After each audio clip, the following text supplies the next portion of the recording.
Obviously feasible decline के बहुत सारे रीज़न, डिक्लाइन का एक रीज़न नहीं है। फर्स्ट ऑफ ऑल तो वो अपनी आइडियोलॉजी से थोड़ा भटके, बिकॉज जो कांशीराम जी ने नारा दिया, उन्होंने कहा भी बहुजन की बात करेंगे।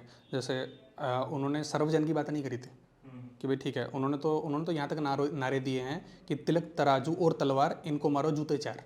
तो तिलक तराजू इज एवरीबडी नोज कि किस किस क्लास की वो बात हो रही है, क्योंकि ही क्लियरली आइडेंटिफाई, जैसे आज के केस में अगर बीजेपी जो कर रही है कि भाई मुस्लिम को हमें नहीं चाहिए, हमें आपका सपोर्ट भी नहीं चाहिए ना आपको वोट चाहिए। वोट चाहिए भी तो सपोर्ट तो नहीं चाहिए आपको, आपकी सीट नहीं। आप देखिए किसी भी उसमें, not even in the cabinet, not even in the issue of seat distribution, वो कहीं पे बात नहीं है, ठीक है। और उसके बेस पे उन्होंने मोबिलाइज कर भी लिया वो चीज़।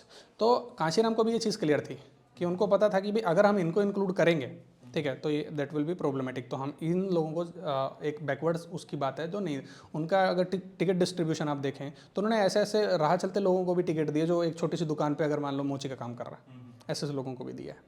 तो उसका ऑब्वियसली फेलियर उस सेंस में जा रहा है क्योंकि आइडियोलॉजिकली वो स्टिक नहीं कर रहा है, ठीक है।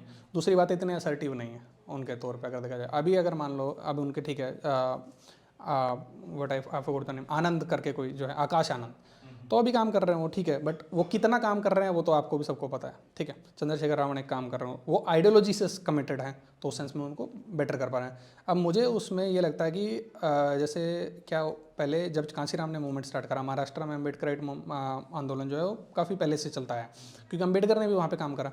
उसके बाद ज्योतिराव फुले, उससे पहले, उनसे पहले ज्योतिराव फुले ने भी काम करा हुआ था। तो एक भूमि है, मतलब ऑलरेडी ग्राउंड तैयार है, ऐसे नहीं कि फर्स्ट कमर कोई आ रहा है और उसको आगे काम करना पड़ रहा है। तो जब वो वहाँ पे गए तो उन्होंने कहा कि भाई हम ऐसा ऐसा सोच रहा हूँ कि भाई काम करूँ, तो उन्होंने मना कर दिया। उन्होंने मतलब सपोर्ट नहीं दिया उनको सीधे सीधे तौर पे।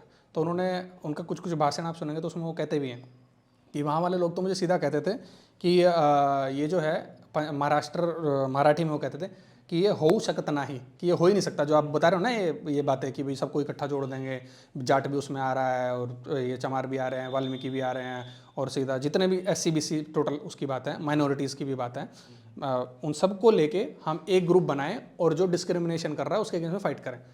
एंड ही प्रूव दैट, उन्होंने बनाया भी, प्रूव भी कर दिया। तो उसके बेस पे आप ये देखिए, काउंटर सबसे बड़ा चैलेंज अगर दिया तो उन्होंने दिया, और सबसे बड़े स्टेट में करके दिया। तो मेरा कहना बस इतना सा है कि आज के टाइम में अगर खतरा उनको इस सेंस में किसी से, तो अम्बेडकर आइडियोलॉजी से है। क्योंकि आप देखिए जब तक आपका फिलोसॉफिकल फाउंडेशन स्ट्रॉन्ग नहीं है, आप देखिए उनका कल्चरली, क्योंकि ये ड्रिवन है बुद्धा के टाइम से। अम्बेडकर आइडियोलॉजी की बात करें तो अम्बेडकर की एक बड़ी फेमस बुक है revolution and it's counter revolution, जिसमें वो कहते, उनका एक बड़ा फेमस कोट भी है, उसमें वो कहते हैं कि Indian history is nothing, it's only about the tussle between the Brahminism and the Buddhism.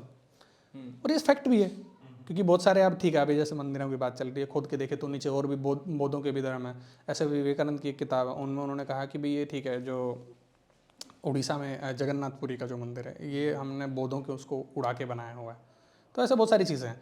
तो काउंटर आप देख रहे हैं, मतलब उस सेंस में अगर ड्रिवन करें तो ये सीधा सीधा तौर पे उसी का रीज़न है। तो बहुजन का जो नैरेटिव है उसके ऊपर बात ये कि उसको एग्जैक्टली जो इम्प्लीमेंट करेगा तो वो सक्सेसफुल तो होगा। इनफैक्ट मुझे ये चैलेंज बल्कि हरियाणा के कॉन्टेक्स्ट में लगता है कि यहाँ पर कैसे चैलेंज करेंगे, क्योंकि अभी वो आ रहे हैं, दैट्स अभी चंद्रशेखर आज़ाद और उन्होंने कोएलिशन भी करा था। बट यहाँ पे टसल देखिए ना आप, क्योंकि कन्फ्रंट बहुत डायरेक्ट है, पर यहाँ पे जाट्स एंड दलित्स का कन्फ्रंट बहुत डायरेक्ट है, पर वो साथ में भी रहे हैं हमेशा। हाँ, अभी मैं कुछ किसी से बात भी कर रहा था, मतलब है बहुत सारी हैं, साथ में भी रहे हैं, अलग भी रहे हैं, दोनों चीज़ें हैं। तो how do you see the role of Dalits in this verdict? This verdict, which verdict, like this assembly verdict, Haryana assembly.